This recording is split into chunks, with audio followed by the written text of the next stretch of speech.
All right. Hello, everyone. We are going to go ahead and get started. Good afternoon and welcome to today's Regional Heritage Stewardship webinar on housekeeping basics for collecting institutions. My name is Dyani Feige. I'm the Director of Preservation Services at the Conservation Center for Art and Historic Artifacts. And I want to welcome all of you this afternoon. We have a really great and pretty large group today, so hopefully we will be able to finish out the webinar with some good questions and conversation. This webinar is being recorded, so if you need to go back at any point in time and consult things from the afternoon, you can have an access to that recording. There are two ways to interact with me during the course of the webinar. There's chat and the Q&A function. So both of those are accessible in kind of the menu bar. If you move your mouse, it should appear, or it should be locked on your screen. So chat, everyone who's participating has the opportunity to see the chat. Feel free to type any questions in there if you don't mind sharing them with the entire group. If you want to send me a question directly so that only I will see it, you can go ahead and click the Q&A box in that tab as well, and only I will see that one. So if you want to ask anything anonymously, either way is completely fine with me. I will probably pause for questions a few times throughout the webinar, but mostly going to hold off until the end. So, definitely feel free to ask your questions at any point, but I might not get to them until later in the webinar. So, as I mentioned, this program is part of the Conservation Center for Art and Historic Artifacts Regional Heritage Stewardship Program. This is an initiative that is funded through the National Endowment for the Humanities, and we are pursuing it in close partnership with the Utah Division of Arts and Museums and Utah Humanities. This initiative is focused on bringing preservation, education, and resources to the Intermountain West region of the US, although, as I know many of you participating in this webinar are from all over, you recognize that the webinars and those types of services are available to everyone. So thanks to our great partners and the NEH for funding this. So this webinar came about because certainly in my time working as a preservation professional, and I know many of my colleagues would say the same, we've seen a real need for improved housekeeping in many institutions, and institutions of all different types that could be considered cultural collecting institutions. The needs can range quite a bit. In some places, maybe the exhibit areas look great, but the stacks haven't seen a broom in many years. Some places do housekeeping activities fairly often, but don't necessarily have a plan or agreed upon procedures and guidelines in place. So we wanted to provide some information on creating a largely comprehensive housekeeping program for multiple different types of collecting institutions. So a lot of what I talk about this afternoon is fairly general in scope, in that I've tried to include content that is relevant for different types of institutions. If you have particular questions about your particular type of institution, definitely feel free to ask that in a chat at some point. So the goals for today are, it's basically broken into three parts: understanding the benchmarks for housekeeping best practices, establishing those benchmarks within your institution, and then having the tools to create and implement housekeeping, it says up here a housekeeping policy, but really housekeeping guidelines for your institution. So hopefully after today, you'll have the tools you need to create those guidelines and implement standards that are at least aware of and hopefully aiming to follow best practices.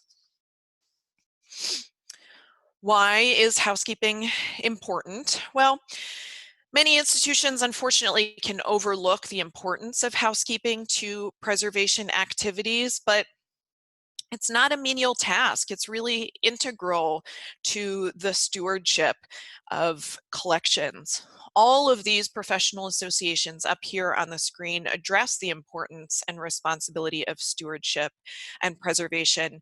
And make no mistake, cleaning collections materials and their storage areas is a key aspect to preservation. So while housekeeping might not be explicitly called out and stated within these professional mandates, there is an implicit understanding that it is part of a preservation program.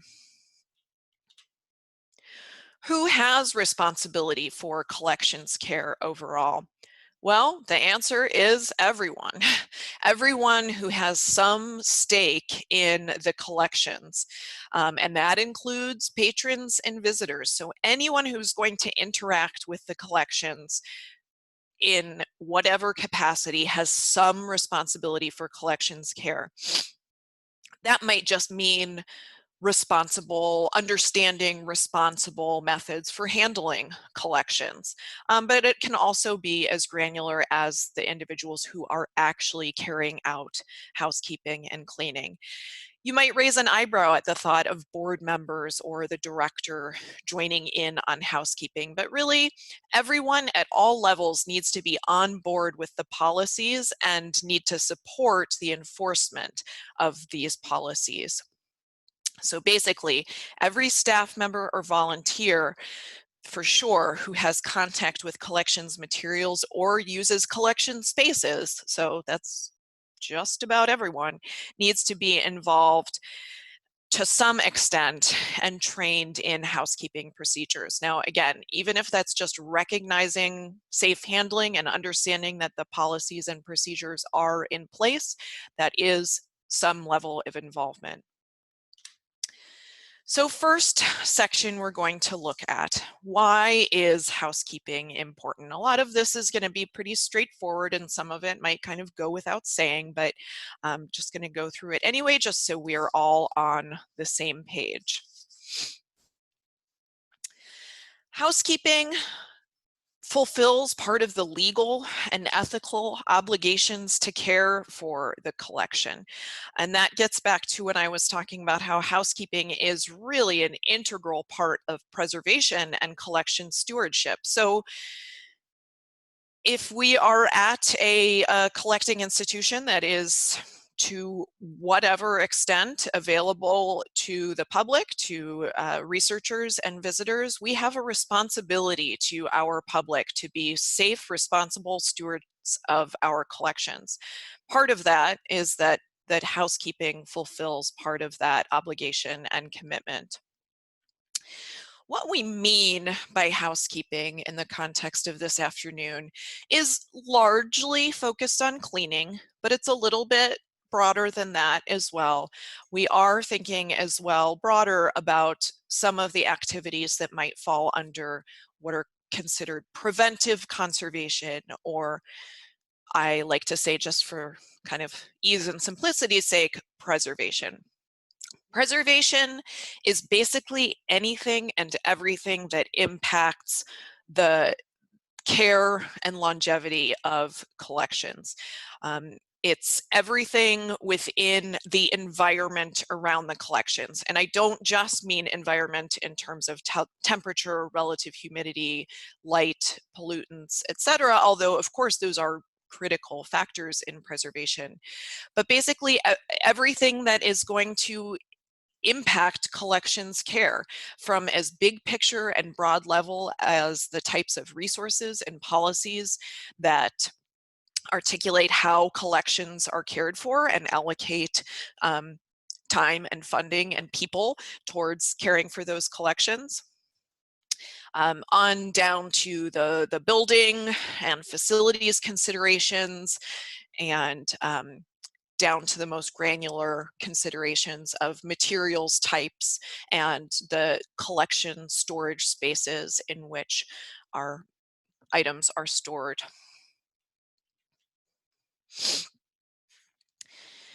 The 10 agents of deterioration are really a cornerstone of understanding preservation. These 10 agents in and of themselves are not the focus of today's webinar, but there are some great resources out there that go in a lot more depth into all of the 10 agents. So we're just going to focus on a few of them this afternoon, those ones that are highlighted in blue. But basically, in short, what exactly are the 10 agents overall as a group? Each agent is an external force that can cause deterioration or damage to your collections, and also to varying extents can be prevented. So by understanding the risks that these 10 agents pose and understanding correspondingly ways to mitigate those risks, you are well on the way to protecting your collections. So we're going to go over in particular the ways in which having a good housekeeping program in place can help prevent the highlighted in blue agents of deterioration. First on the list is physical force. Deterioration from physical force can happen through impact, shock, vibration, pressure, or abrasion. Physical forces can be fast and catastrophic, like an object falling off a shelf and smashing, or can be slower acting with minor but repeated opportunity for damage. Think about dusting surfaces with something that might cause microscopic abrasions over time. So when we talk later in the afternoon about using the proper supplies and equipment for pursuing housekeeping, one of the reasons that we want to be really careful to use proper supplies are to avoid degradation through physical force concerns. Slow forces can also include improper handling, improper storage, such as if too many boxes, heavy boxes in particular, are stacked on top of one another, the crumpling and weight over time of the boxes within the stack, that is a potential degradation through physical force.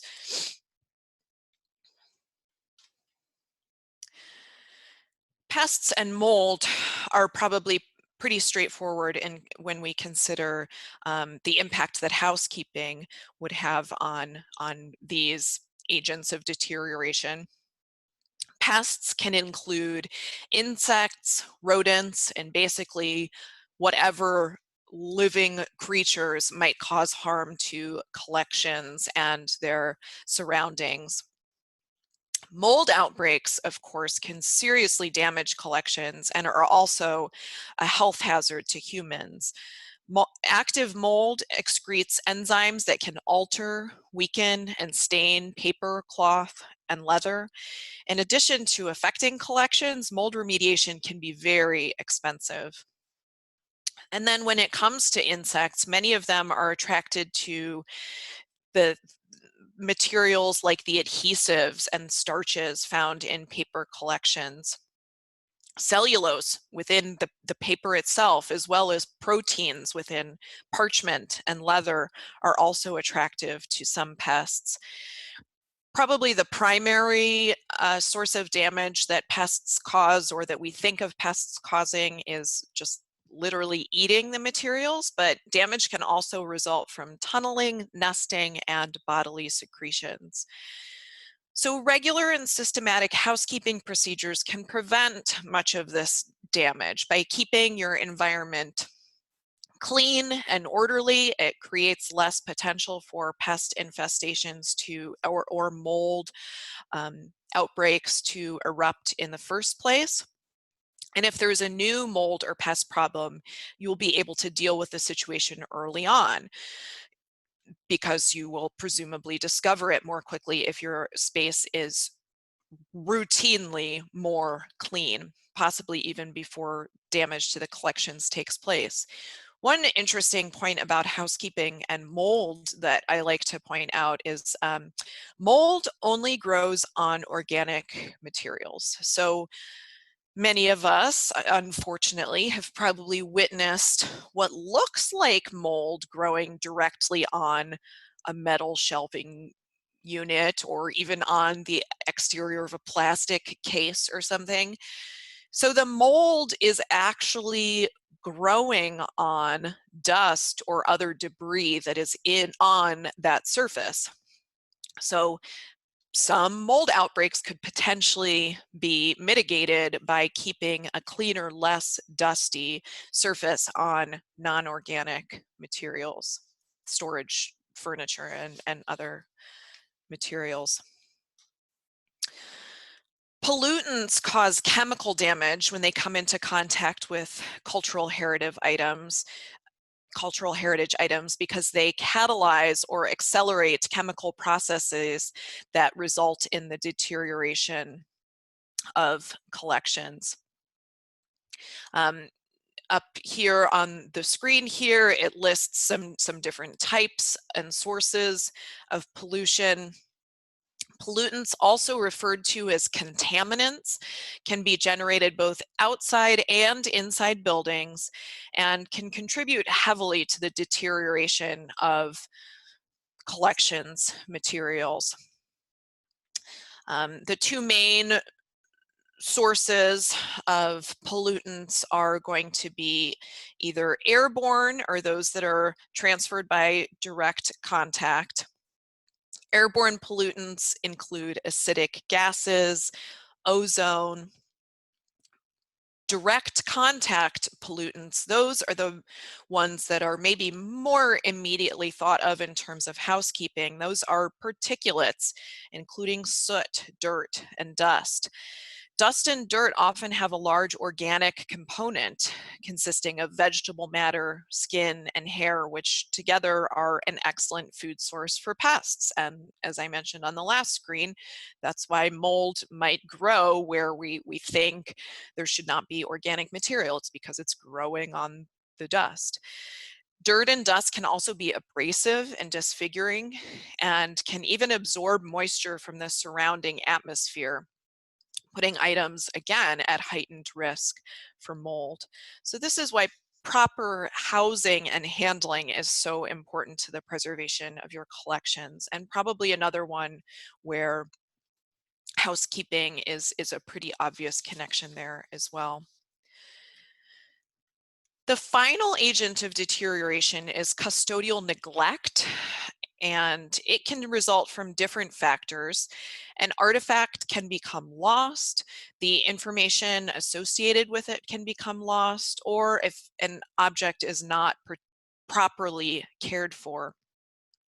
This is the only one of the agents of deterioration that in and of itself is non-physical in nature, although many of the effects of neglect manifest themselves physically. One type of custodial neglect occurs when active care is not taken to preserve the collection. So if you are literally physically not caring for it, part of what is causing its degradation is that act of neglect. Another type of custodial neglect is disassociation of collections objects and their records. So ensuring that collections records are properly kept and maintained is the highest priority for avoiding disassociation. So when it comes to housekeeping, probably a pretty straightforward connection there as well. This is when we think about literally keeping our spaces more orderly. So it's not necessarily so much about the cleaning, but it's about the organization of both objects on the shelves and those objects, paperwork and other record information staying associated with the collection's objects. Bear with me for 1 second. I just wanted to see if I had any, doesn't look like I have any chats or questions just yet. So I am going to move on and talk about housekeeping policies. And I'm using the word policy relatively loosely this afternoon, so please accept that disclaimer. If you ever sit in on one of our workshops or webinars, or certainly workshops and webinars from other sources as well that are much more specifically about policies, written policies, documentation, etc., we will point out the distinction between policies and written procedures. So policies are going to be a much more formalized, higher level of agreement and approval, etc. Again, I'm kind of using the word policy loosely here as a catch-all for housekeeping plan, housekeeping guidelines. I'll explain everything that I mean by that in a moment, but just don't be deterred by the word policy and thinking about, oh, a policy means something that we have to have approved by our board and signed off on and go through all these rounds of systematic formalization. I'm not really talking about something quite that complex. I'm just talking about some written documentation, some guidelines in place. So why create a housekeeping policy? Tasks such as dusting and vacuuming might be forgotten because it's not always a task that needs to be done frequently. Depending on how much traffic your spaces get, particularly your collection storage spaces, you may only need to do thorough cleaning a few times a year. So having the guidelines in writing can help ensure that it gets done on some schedule, on some routine basis, assigning some level of responsibility, and ideally going into some level of procedure as well. I've seen many housekeeping policies that are as simple as stating regularly maintain clean spaces in collections areas, and that is fine. It's certainly better than nothing. If you really want an effective housekeeping policy, I would highly suggest you include a timeline as well as procedures outlining what you need to be done. Timelines can be simple, something as simple as workspaces should be cleaned once a week, stacks and collection storage areas will be vacuumed and dusted twice a year. What schedule works for you depends on the resources you have at hand and the amount of traffic an area receives. Exhibit spaces will get regular foot traffic, which means more dust, more potential for other external pollutants, more potential for disruption and handling. Whereas some parts of collection storage spaces might get little to no traffic, or it's just one person working in the space all of the time. Having a systematic and continuous approach to best practices makes sure that you cover all of the spaces and all of the steps. You shouldn't have to reinvent the wheel every time you clean. So having these guidelines in writing can really help ensure that continuity. So I'm going to show you in the next couple slides the tables of contents from two really excellent housekeeping policies that are publicly available on the internet. You don't have to read through. I know there's a ridiculous amount of words up on the screen. I really just have them up here to show examples at a glance of the types of things that are included in some institutions' housekeeping guidelines or manuals. Before we dive in, I want to be very clear. Using other institutions' manuals and policies as a guiding framework is a fantastic way to save yourself time in getting started, but you really need to balance not reinventing the wheel with making sure that something is customized enough to be usable for your institution. You wouldn't want to just print off someone else's housekeeping manual and put it in a binder, because if you do that, that is where it will stay, in a binder, gathering dust, which won't be cleaned because you don't have a useful housekeeping policy. Make sure you customize these example policies so they actually work for you. And a side note here, in talking about creating policies, written guidelines, one thing that I always suggest is to set up a committee to help write and edit. It can be tedious, time-consuming work just to make sure that all the bases are covered. So dividing and conquering is a great step to avoid. Number one, to avoid kind of burnout in the policy creation process, but also to make sure that all of the bases get covered. So on to talking a little bit about these two great housekeeping policy examples. I included the URLs to both of them up on the screen, but you could also just Google, in this case, Fairfax County Park Authority Housekeeping Manual.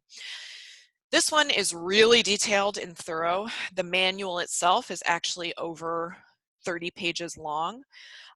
Sections in here, such as purpose, are nice just in laying out kind of what the purpose of the policy is, but not entirely essential.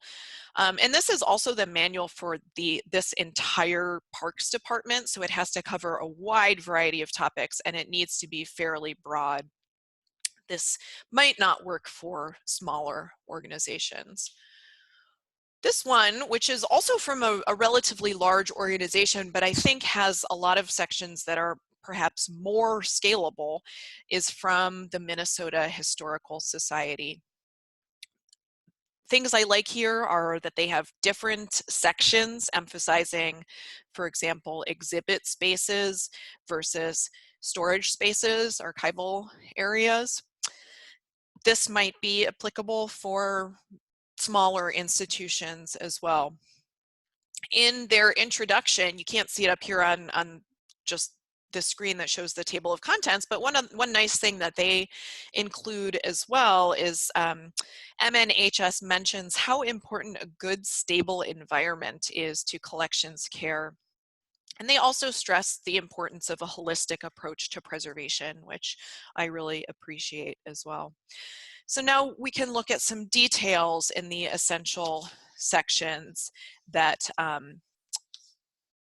I would recommend having to some extent within a solid housekeeping manual. Again, you don't need to read these word for word. I encourage you to look up these policies if you're interested in seeing them. After the webinar, look them up yourself and you can read word for word, but just wanted to give you some kind of broad strokes examples of the major sections that these manuals, handbooks, policies cover. So these two institutions write out some of the most crucial sections of the housekeeping policy with different approaches. Within handling, MNHS paints fairly broad strokes, such as mandating all staff working with cleaning need to be trained. They have a conservation department, so that's who is providing the training. This may not be an option for you for most smaller institutions. There are other options. Maybe there's a local conservator willing to provide training. Or you could designate one particular employee or volunteer who will seek out training and in turn come back and train others at your institution. One thing I would suggest in terms of training is yearly training for everyone. I worked at a place once where everyone received training as part of their orientation once, but over time, the way in which some of the volunteers were handling objects became damaging. By making a policy of yearly trainings, no one gets singled out and everyone continually gets a refresher course on the proper way to handle things. For Fairfax, this is just a small excerpt of their handling section. Theirs is more detailed list of instructions for specific situations. I included a couple of instructions that I liked that I did not include in the handling section, which we will get to later, such as just to be careful, set your object down safely before you move on to something else, and this information about collecting all of the pieces if an object is damaged or broken, etc. This isn't a webinar on handling, it's just some helpful takeaways, I think.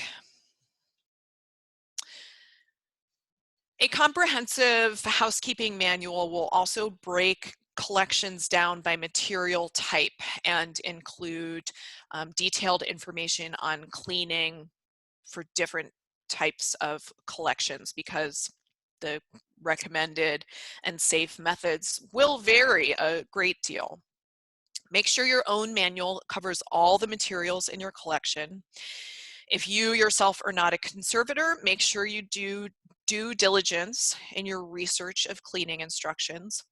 Towards the end of this webinar, there's a resource page which lists some great places where you can go for relatively detailed instructions on cleaning various types of collections materials. You can also always feel free to contact an organization like your state historical society or state archives as relevant, or the Conservation Center.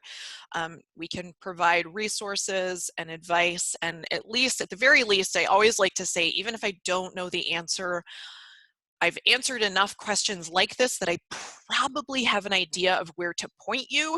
So I might not have the answer, but I probably have some resources for you.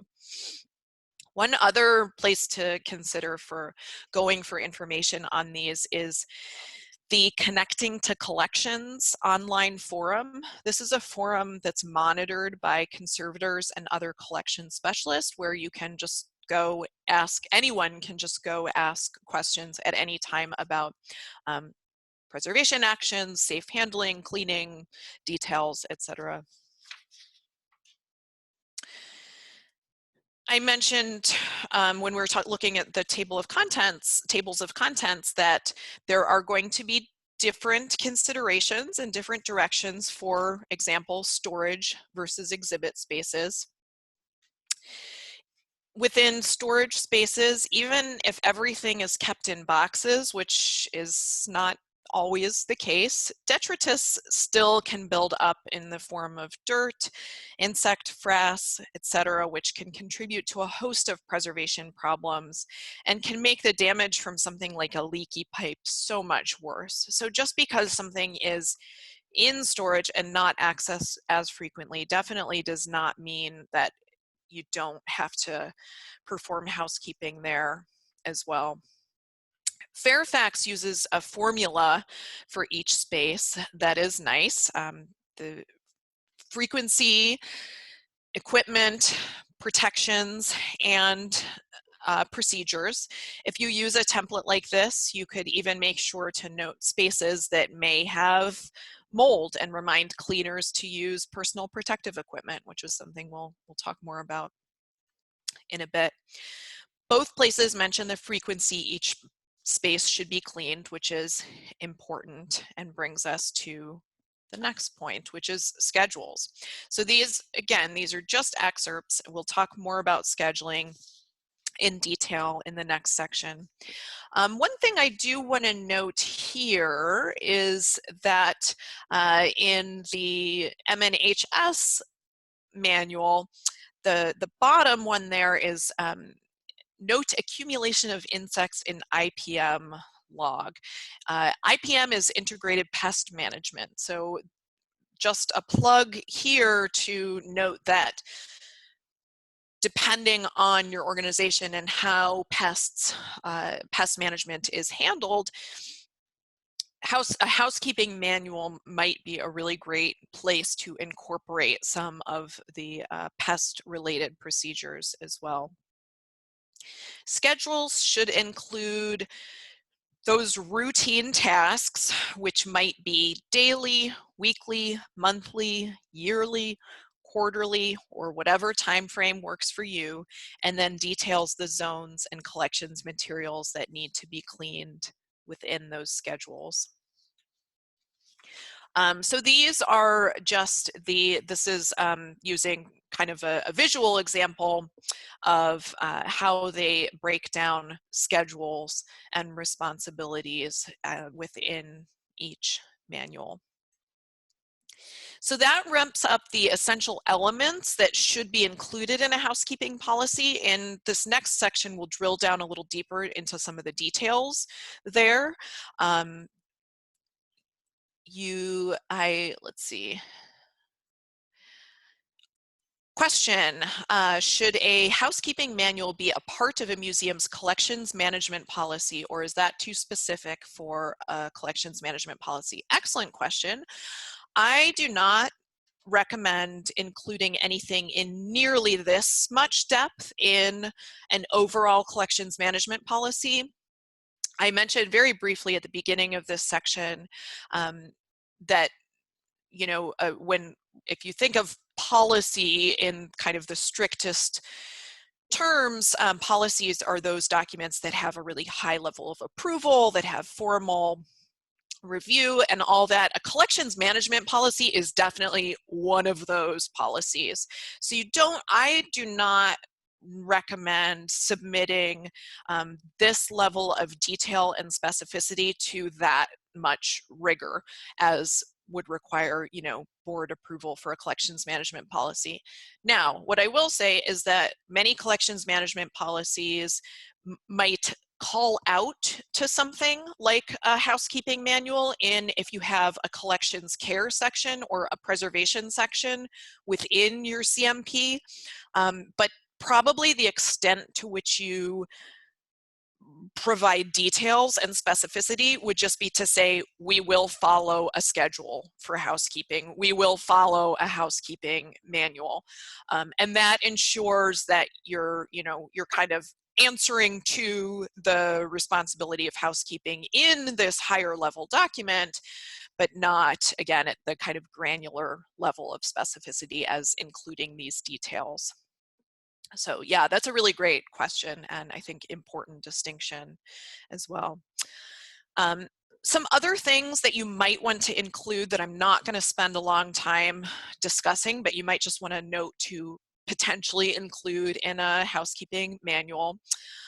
Sections for creating displays and exhibits.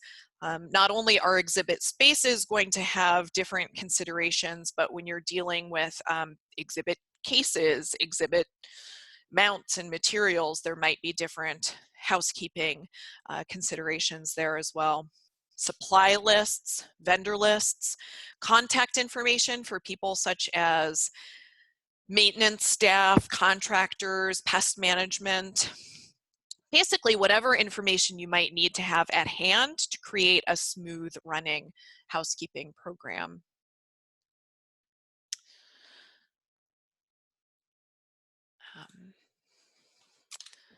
Okay, moving on to the next section, if I can get my advancer back. All right.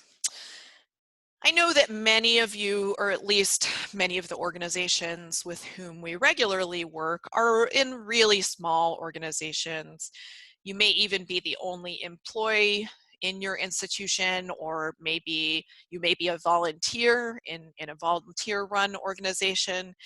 So I don't want you to look at the previous policies and think, I don't have time for this. It will never get finished, so why start it in the first place? So in this next section, I want to kind of break down the expectations, hopefully in a way that can start to feel a little more manageable and achievable.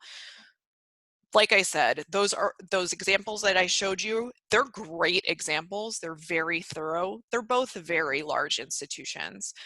So, you know, never recommend reinventing the wheel, but also want to make sure that when you're going to other sources to get kind of templates and guidelines, that you want to make sure that you're scalable to your own institutional needs and size. So within this section, I'm breaking things down into approaching things in the interest of kind of incremental improvements.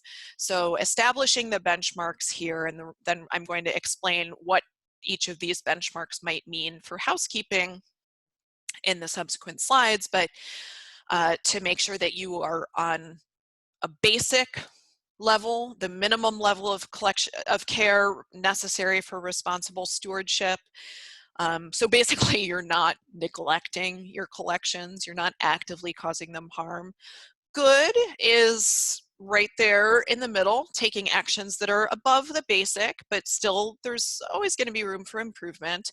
And I will tell you, 99.4% of institutions are right in there.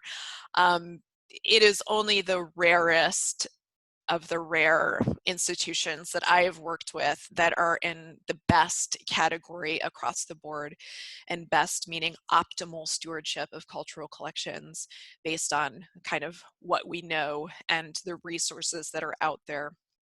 I've worked with large, very well resourced, very prominent institutions, and there is just about always some room for improvement. So don't beat yourself up if you if you're in the good category and striving for best. You are absolutely not alone. And if you're in the basic category striving for good, hey, you're here this afternoon, you're paying attention to this webinar, or at least you've signed into it, so there is some level of commitment and dedication there to learning more about housekeeping. So you are on your way. Minimal points that you might need to follow in order to follow some best practice guidelines for cleaning. Having some collections management policy overall, and I don't even, Meredith asked the great question of whether that needs to mention, to call out housekeeping guidelines. No, I don't think so. I think just having a collections management policy that is some generalized statement towards the responsibility of providing collections care and preservation, that is a baseline step towards getting you on the path of achieving these preservation actions. Having your storage and exhibition areas cleaned on some regular schedule, even if that regular schedule is infrequent, having some schedule in place is far better than nothing. Having all garbage containing food ideally removed from the entire facility on a daily basis, but even at a more basic stage than that, removed from collections spaces on a daily basis, that is going to go very far towards eliminating pest and mold infestations. Having cleaning supplies and tools kept in stock, ideally separate from archival supplies, processing supplies, exhibit supplies, etc. But even just having them in stock, that's a good baseline. Having some level of staff training in what techniques are appropriate when cleaning collections or around collections. And when there is an instance of theft or collections damage or pest infestation, having some mechanism in place to report those incidents. If I were to do a site assessment for an institution that hit these marks, they would, all of these marks, or even most of these marks, they would be commended for doing a good job, for being well on the way towards having a solid housekeeping program. Moving on up to the good category. You may not be able to hire a conservator to come in for a consultation. So, you know, I don't think necessarily that top point is even accurate. I think more accurate here is making sure that you have your staff, you have researched what cleaning products and procedures are appropriate for use around collections materials, either in direct contact with a conservator or using some of the resources that I'm going to share a little later on. But again, if you have specific questions about using a particular type of cleaning product or how to clean a particularly fragile item, there are definitely places where you can take those questions. And again, it can be an online, it can be a forum, it does not have to be an in-person visit from a conservator. Having some housekeeping policy and manual in place in writing, that is bringing you on up to the good. And then having staff or volunteers trained to notice and report changes in the collections. I'm going to talk a little bit more about that in a few moments, but not just when something really obvious and disastrous happens, like a theft or major damage, but having kind of more of a monitoring mindset on housekeeping rather than just a noticing reactive mindset. That's going to bring you on up into the good category. In the best category, in that pretty optimal section, is having not only a system in place for basic cleaning, but some tracking system for ensuring that items are cleaned on a regular ongoing basis. So if your boxes in storage were cleaned in January 2020 and you have a plan in place that they will be cleaned again in January 2021, you know, have that tracking system in place. Having that annual training session in place for staff members and volunteers involved in housekeeping. And having a full integrated pest management program in place. Again, this is not a webinar about IPM, but just super basic intro to what IPM is. Integrated pest management is dealing with pests in a way that is more preventative than reactive. It is using largely non-chemical means to attempt to kind of stop pests from getting in the first place. And then if you do have to be reactive, using very, very targeted methods for dealing with particular specific types of pests and problems that you're dealing with, rather than taking just kind of an overall indiscriminate approach to spraying pesticides, etc. I saw that I had another chat. Do you know of any upcoming webinars on IPM? That is a really great question, and I think we were trying to get one in the pipeline for RHSP to happen later this year. It's not scheduled yet, but definitely keep an eye out. I do know, though, that on CCAHA's website, we have recorded past webinars about IPM. So there is a little more information in those, and there are also in the resources that I'm going to show at the end of this webinar, a number of those, and let me just make a note to myself right now to mention. All right, I'll mention when we go through those resources, the ones that also have information on IPM in addition to just housekeeping. So yes, there are a lot of resources out there. As far as things that are upcoming, I don't have anything on the calendar yet. There definitely may be something coming within the next calendar year, but I can't guarantee it.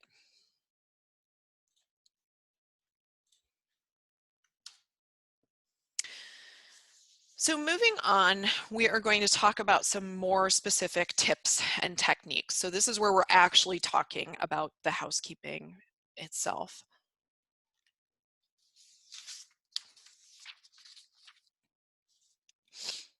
Depending on the types of collections materials you have and the type of facility that you're within, housekeeping can become complicated. This is just a relatively small example of the many different types of spaces and institutions that an institution, spaces and materials that an institution may need to deal with that have different needs. No way I can talk about techniques for cleaning all of these materials and spaces within the next half hour. So when making your policy and conducting your own training, do your research. Look at conservation sites, other resources that are out there, and make sure that you're developing a policy that is appropriate for your collection. Sorry, every time I try to get to the chat, I advance. Oh, that's great too. Yeah, for the previous question, if you go back to the chat box, there's a link to another recent webinar.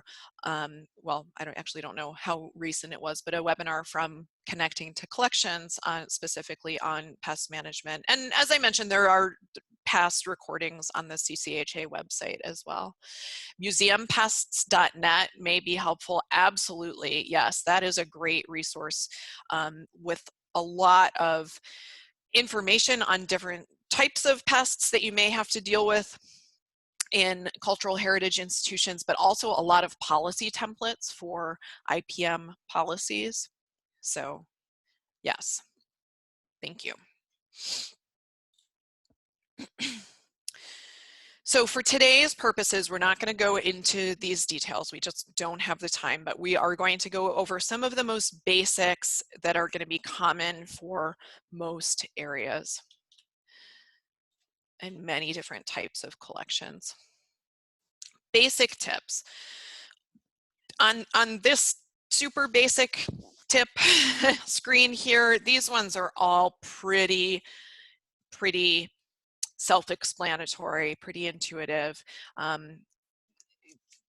Some of them might seem so oversimplified that they're maybe silly to point out, like keep spaces clean and tidy, but really think about how if you have a space that's relatively well organized in comparison to a space that is messy, I don't necessarily even mean dirty, but messy, piles and piles of paper, think about how much easier it is to clean the space that's better organized than the messy space. So if you take just a little time to keep your collection storage space and your office spaces better organized and tidy, they will be easier to clean. Housekeeping is about treat each object as irreplaceable. That one speaks for itself. Housekeeping is as much about looking as it is about doing, and that we're going to go more into the kind of monitoring and observation aspect of housekeeping in a moment. Don't over clean, and that one can go right into the next point as well, that responsible housekeeping for collections should be reversible and non-invasive. We don't want to do something as a part of cleaning. We don't want to perform some kind of treatment that might risk actually damaging the object worse. Don't rush. That rushing leads to much greater potential for accidents. And ideally, you don't want to be introducing other potential contaminants like food or drink, including coffee, while cleaning. Drinking water is absolutely fine, especially if you're moving around and being actively cleaning things. You definitely want to stay hydrated, but had a couple questions directly to me. How do you tactfully approach someone else at your institution when when someone else is not necessarily keeping things neat and tidy in the collection area? That's a great question, and that's, you know, unfortunately, there's never going to be a cut and dry, straightforward answer to that. It's about knowing how to kind of navigate interpersonal politics. I will say that having things in writing, having something like a housekeeping manual or guidelines in writing, that can be the bad guy. Having that, you know, the document can be the bad guy rather than the person kind of communicating the constructive criticism. Having something to point to that states, you know, we need to keep these spaces in this tidy condition because it's going to be easier to easier to clean otherwise. And you know, another thing is, and this again, this is much easier said than done. It's about kind of tactfully negotiating interpersonal dynamics, but remember, it's all, as collection stewards, it is all of our responsibility to be good stewards. It is all of our responsibility to do what's best for the collections. So if there are kind of tactful, gentle ways to impart the fact that, you know, I'm not trying to be difficult when I remind you to keep objects in their proper order on the shelves, but I'm doing this for the good of the collections, that might get you a little bit of leverage in that reminder. But yeah, I mean, it's like I said, it's definitely not an easy fix. Got another question of someone that needs to leave now. Asking if I would send a copy of the slides. I can send a copy of the slides. I can send just a PDF of the slides themselves, which will be helpful for links and everything. I'm making another note to myself right now. So, all right.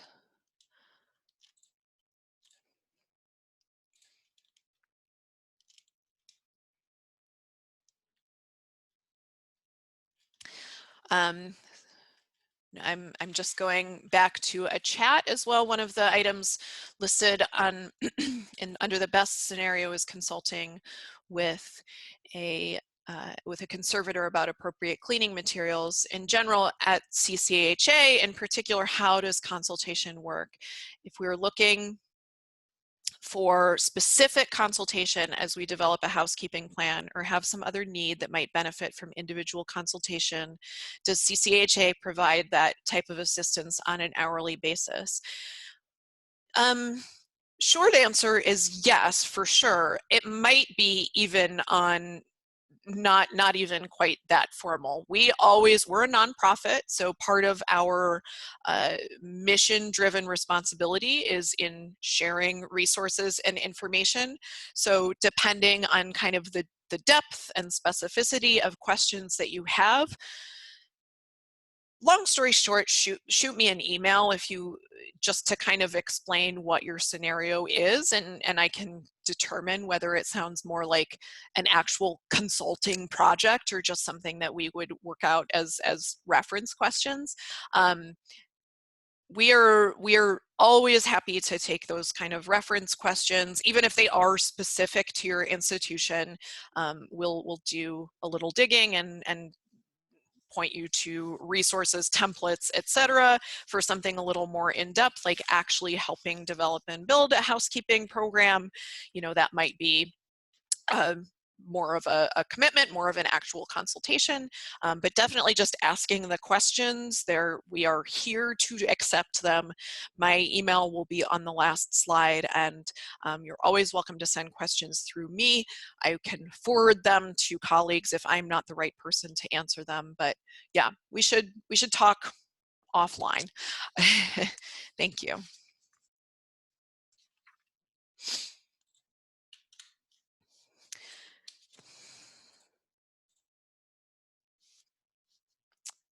Great, okay. So this is the one that I've been kind of hinting at in a few previous slides, the idea of active observation as being a really crucial part of housekeeping. So this is not a physical action. This is considering visual monitoring as part of your housekeeping responsibility. Basically just being observant and monitoring changes, monitoring when things look differently than they did a month ago. Look for things that move that shouldn't, and when I say that, I mean mostly in terms of structural elements or kind of furniture, not, you know, certainly I'm talking about if you see something running across the floor when nothing should be running across the floor, that's a concern, but I'm thinking about if there are elements of a window seal that have come loose and are separating. Actively observe things like cracks, leaks, textural changes to your wall surface, like this is an image of efflorescence on a plaster wall. Efflorescence usually occurs when there is moisture infiltration, so either moisture build up within the wall or you know, seeping, leaching its way in from the outside may be an indication of inadequate pointing or sealant on the outside of the building, maybe a lot of different things, but basically what I'm not necessarily diagnosing the problem here. I'm just recommending that you will not notice if a problem is getting worse if you don't observe what it looks like in the first place. So if you see something like a crack, even if it's not something that looks extremely concerning when you first spot it, you want to make note of how large it is so you can see if the crack is growing. Something like stains in a ceiling tile, take a photo of them and compare that photo to visiting them a little later to see if the stain is growing or changing shape.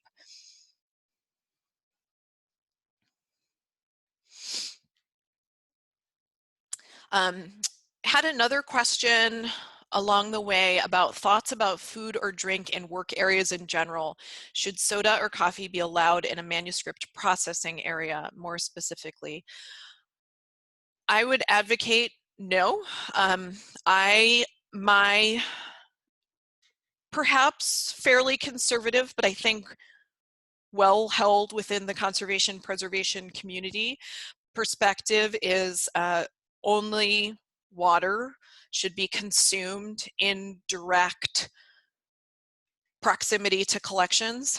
So within, while you're processing materials, you know, within a collection storage space, within an exhibit space, that gets a little more tricky because those are going to be public spaces, might have things like events and receptions. But hey, I'll be the bad guy, I'll be the devil's advocate and always say I do not recommend more than water. Now, at a small organization, if you're sharing spaces with staff offices and processing spaces, am I saying, you know, staff have to keep their snacks in the car? No, within reason. I don't really want to see someone eating crackers or chips while they're processing a collection, but you know, I also recognize that people are human and need to hold on to snacks sometimes. What I will say in that case is that if you're going to keep food anywhere in relatively close proximity to collections over time for more than, you know, more than a day, to keep it in a sealable container. So not just a sleeve of crackers, but crackers, a sleeve of crackers within a Tupperware or Rubbermaid container or something if you're going to keep that in your desk drawer. Things like drinks, soda and coffee, ideally no, ideally just water. I know that probably doesn't make me popular, but like I said, hey, I'll be the bad guy.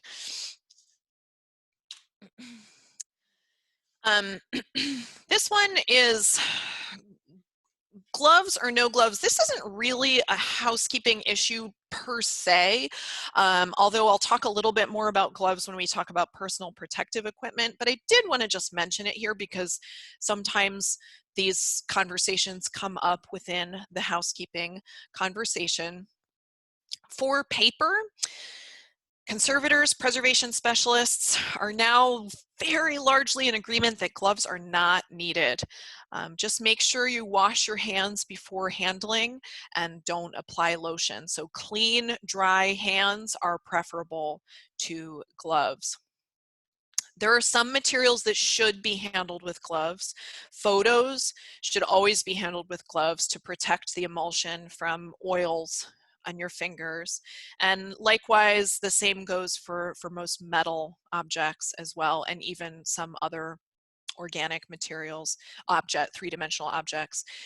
We recommend nitrile gloves over cotton for many reasons. Cotton gloves are extremely absorbent. They also don't allow for much dexterity and easily become dirty as your fingers and hands. So they will hold on to and potentially even transfer the dirt a lot faster than just clean, bare hands. The fibers on cotton gloves can also snag or tear really delicate, fragile paper. Now, of course, when mold and pests are present, or if you're dealing with excessively actually dirty objects, you want to wear gloves for your own protection. Again, nitrile are going to be preferable just about above all. Latex are typically fine as well. The thing is, it's a lot more frequent for people to have latex allergies than it is nitrile allergies. So it's usually just safer to recommend nitrile gloves. Apparently, there are not many nitrile allergies out there. Remove accessories when you're performing housekeeping. You don't want to risk having something actually on your person fall, jostle, dangle in the way of the objects. Wear a smock or apron, largely to protect you and your clothing, especially if you're if you're actually performing cleaning and working in a relatively dirty, dusty space. If your housekeeping if you're going in as much depth as actually moving objects, want to be careful to always prepare your route, prepare your space. So plan everything out in advance. The last thing you want to do is find yourself midway across a room holding an object, large or small, and not realizing that you don't know where you were planning on setting it down. Think about how many people and what supplies might be needed to properly support the object being moved. And remember, don't move things that do not need to be moved. There's always risk involved with handling. So anytime you pick something up, you're causing tiny bit more potential damage to it than if you just left it on the shelf. Now, of course, there are many cases during housekeeping in particular where it can be really important to move things. That's part of it, but not unless you actually need to. And then just some final tips. Divide spaces into zones. This goes for large and small institutions, but for obvious reasons, it's going to be even more critical in physically larger spaces and organizations. You don't want to overwhelm yourself with setting out to just clean the museum. Rather, have a goal to clean one storage space one week, the next storage space the next week, the exhibition space the next week, the following week, et cetera, et cetera. So that way you can break things into kind of more manageable chunks. You can move through the space on a more incremental basis.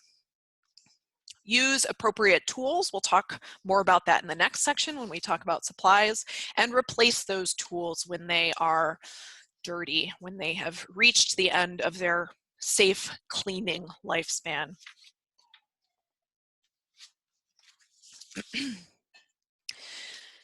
So the final section that we are going to talk about is housekeeping supplies. So this list is largely taken from that Minnesota Historical Society housekeeping manual. It's been adapted a little bit, but definitely started out from their guide. So I'm going to go through not every single point on here, but just a couple of the big ones that have gotten questions about in the past. We'll talk more about vacuums in a minute, so let's table that one. Dust cloths. Dust is abrasive on a microscopic scale due to its tiny, sharp mineral particles. Dust, it can be acidic. Dust is hygroscopic, meaning it attracts water and holds it against the surface of an object, which can contribute to staining, corrosion, and mold. So it's definitely in our best interest to get rid of the dust. Choosing a dust cloth is important. You do not want a dust cloth that will abrade the surface, leave a residue, or leave behind dust itself. Some dust cloths are actually made to be used damp, and this is going to be inappropriate for a lot of collections. So basically, to be safe rather than sorry, we want to use the plainest materials possible. You don't want to use dust cloths with added chemicals or additives. You want to just use a plain cotton cloth or rag. Make sure you clean it frequently, and don't use the downside of cotton is that it easily picks up and transfers dust and dirt. But when you're using just kind of a clean cotton rag, that is best over anything with kind of embedded chemicals or cleaning supplies. Unbleached muslin can be used to cover or wrap large items and help prevent dust from settling on objects that you don't access regularly. And while muslin would be the best choice, if any of you out there are sewers, you might have noticed that it can be expensive and harder to find than some other fabrics.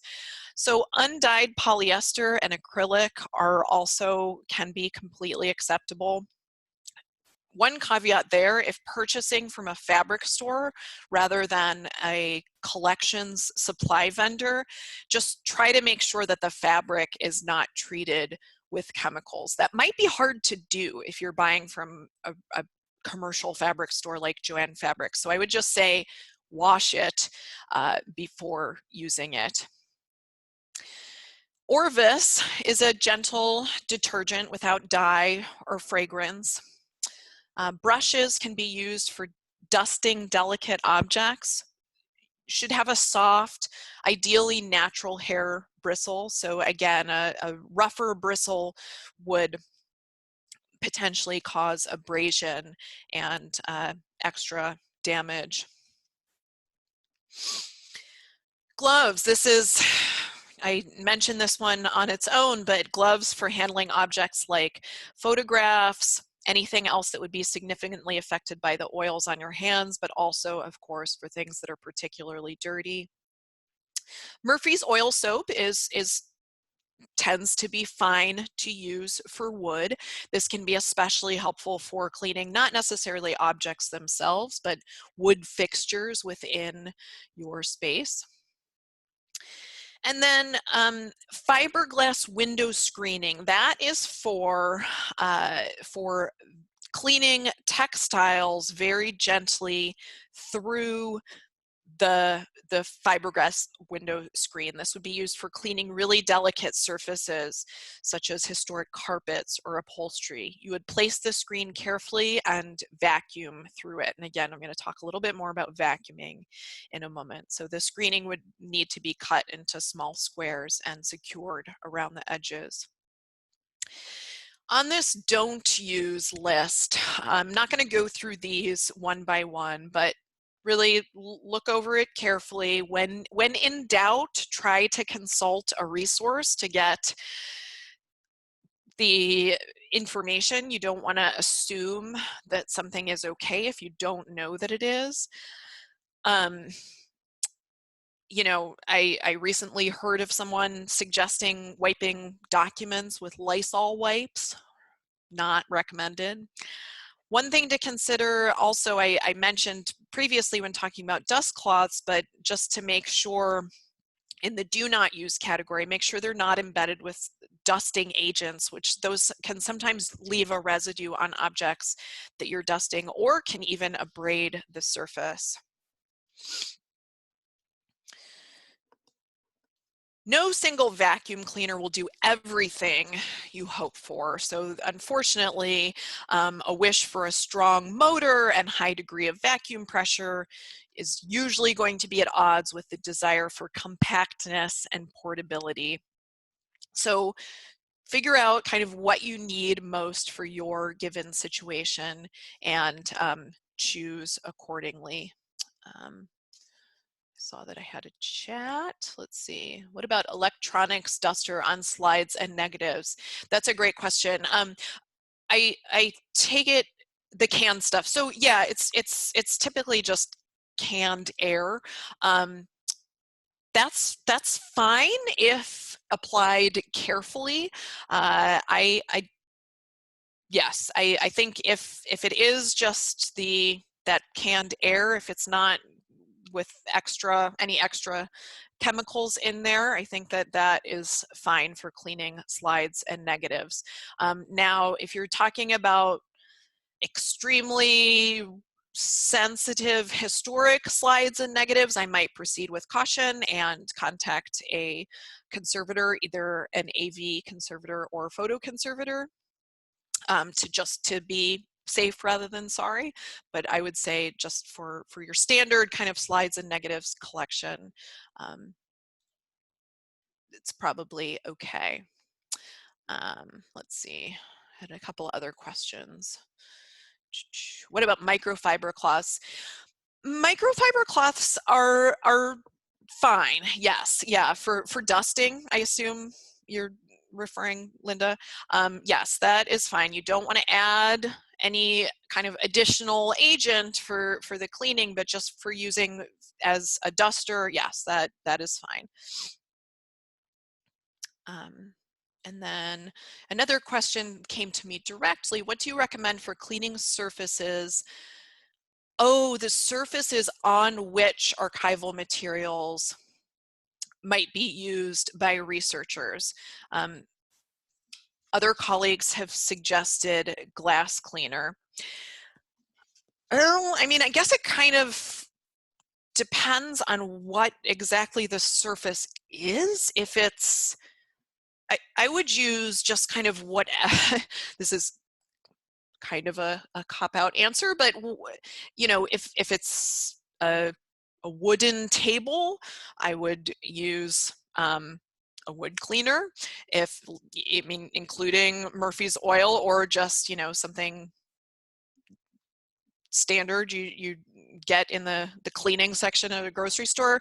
I'm not as concerned about cleaning those surfaces. While it is a very good, pertinent question, I'm not as concerned if you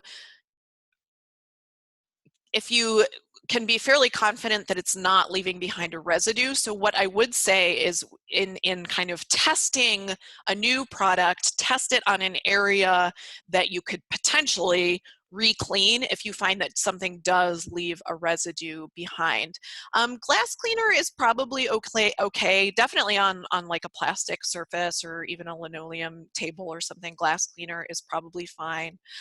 You don't want to use glass cleaner on something. Glass cleaner on some surfaces can leave kind of a smeary residue. So again, I would just kind of proceed with caution, but know that you don't have to be quite as concerned with that surface. Some more. A mixture of ammonia and water in a spray bottle for surfaces that are being used to view or work with artifacts. Yeah, that works. Yeah. Are Clorox wipes okay? I would no. I try to steer clear from products that have bleach within them. You know, it kind of depends on your circumstances. Just as a practice, I would avoid using bleach products. Sometimes in really dire circumstances, I've worked with institutions that have cleaned furniture, metal furniture that has had mold growing on it with Clorox wipes, and that is okay. I would never clean anything organic or hygroscopic with Clorox wipes because the bleach itself, and by hygroscopic again, I mean something that has the tendency or ability to absorb water. The bleach itself can become embedded in something like wood, and it doesn't just wipe away. So yeah, I would try to avoid Clorox wipes.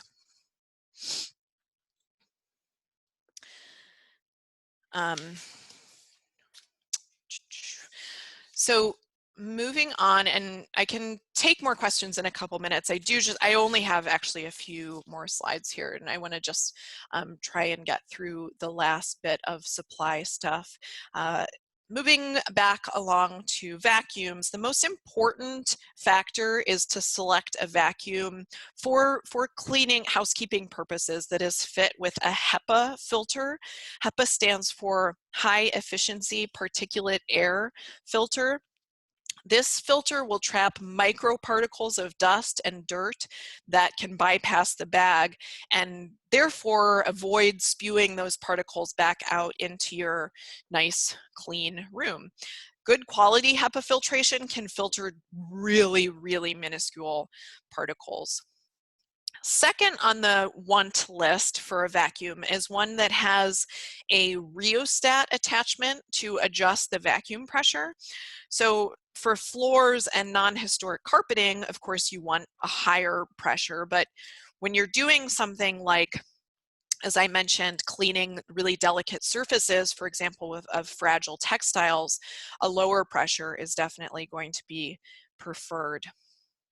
Some vacuums, brands that have been recommended by preservation professionals include Nilfisk, Miele, and Eureka, but those are just, Nilfisk is, I think, not at all an advertisement, but I think is maybe perhaps the most common brand of HEPA vacuum that you find in collections spaces.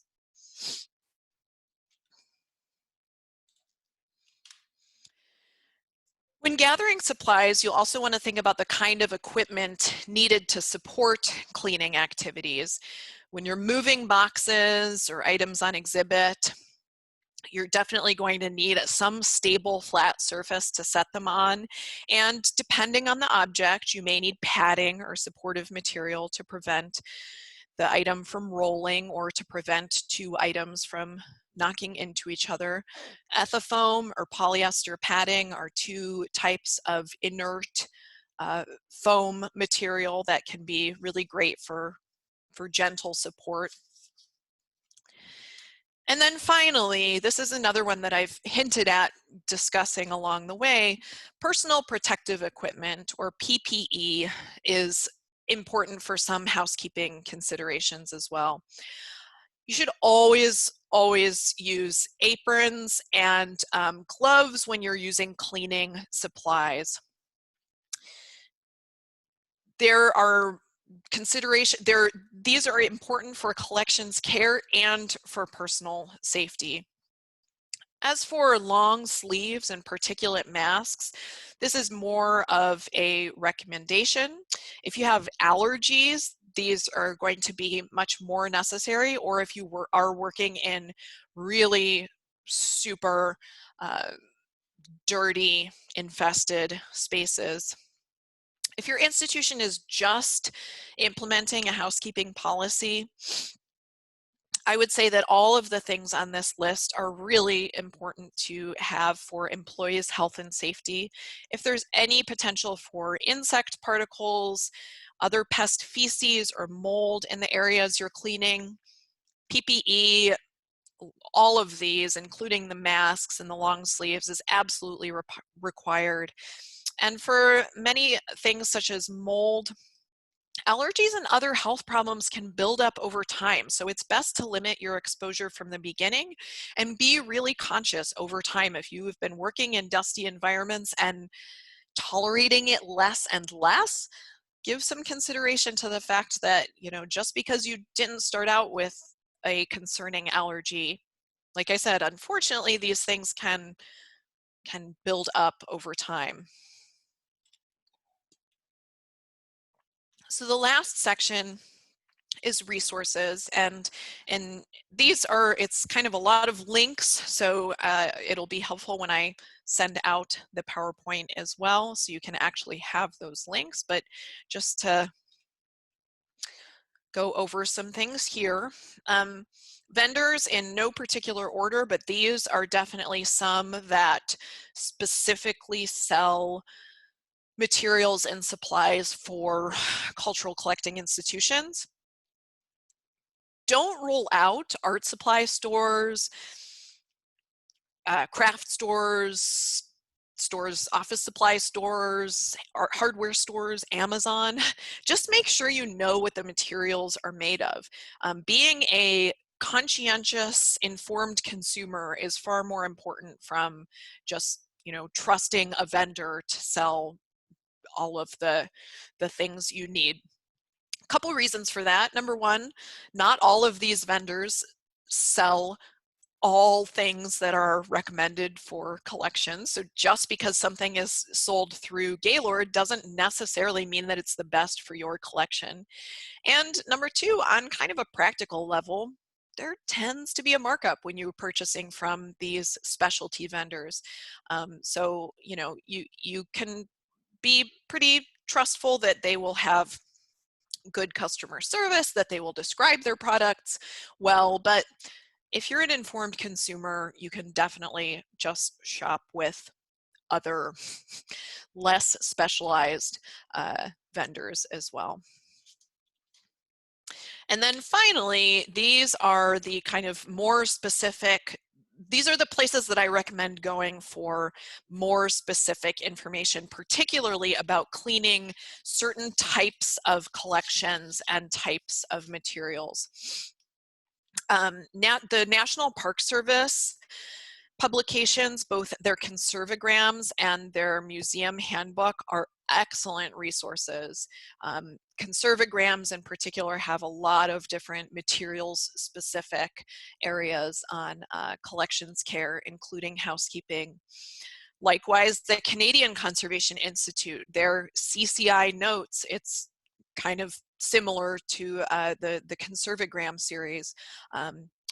Relatively briefer resources on specific types of collections and materials. I had a note for myself to mention which of these have really good information on IPM as well. Definitely CCI notes has some great IPM information. National Park Service is good, but I know that CCI has some really good IPM stuff out there. So with that, I'm actually just about at time. My clock says that there are 2 minutes left in the official webinar, but I will stick around for another few minutes to see if we get more questions. Bear with me for a second. Oh, that's a really good question. How often should the housekeeping plan be reviewed or updated? Do methods or cleaning product recommendations change frequently? No, not that I know of. I have been in my current position for almost 10 years now, and our recommendations have not really changed. Now, of course, that's not to say that they will never change, and certain things do change over time. Um, I I would recommend reviewing your a housekeeping manual every few years. You know, probably not critical to review it every year, but maybe every 3 years or every 5 years. Certainly if circumstances change, if you undergo renovations and so your space layout is going to be different, if you undergo drastic staffing changes or drastic collections changes, if you get in certain new types of collections materials that you didn't have before, all of those can be kind of trigger points to revisit plans and guidelines. But I would say, as far as, you know, wondering if methods and recommendations are going to change, I would say as long as you're checking in on things on a relatively routine basis, and by things I mean the written stuff that you have in place, you can rely on trusting them for a while. And definitely always, again, like, don't underestimate the possibility of reaching out to professionals like us at the Conservation Center, or the other many professionals from many different disciplines who monitor the Connecting to Collections Forum. You know, just to check in and say, hey, have there been any major changes and recommendations over the past couple years? Jacob Gordon also mentions, yes, the British Library has some very good pamphlets and guidelines as well on their conservation resources. Their web links keep changing, so I'm always wary to include their links. They're fantastic resources. I wish they would just keep the same website layout, but I don't blame them. Yeah, so definitely, if you have more questions, additional questions that I didn't get to, I know there were some sections, you know, particularly in the cleaning products and materials section, that I really just skimmed through. So if you have more questions along those lines, please, please, please feel free to reach out at any time. And with that, since we are at time, I'm going to wrap things up. Stay tuned to see when our next webinars are planned. The next one in the RHSP series is going to be on March 24th. Oh no, I'm worried that it's the 25th. 24th or 25th on working with archives, or excuse me, working with digitization. And then we have the one the following, in the few weeks after that, about working with archival materials. So great, thank you all for being a great audience this afternoon. Definitely let me know if you have questions and comments to follow up, and we will be back soon. Thanks.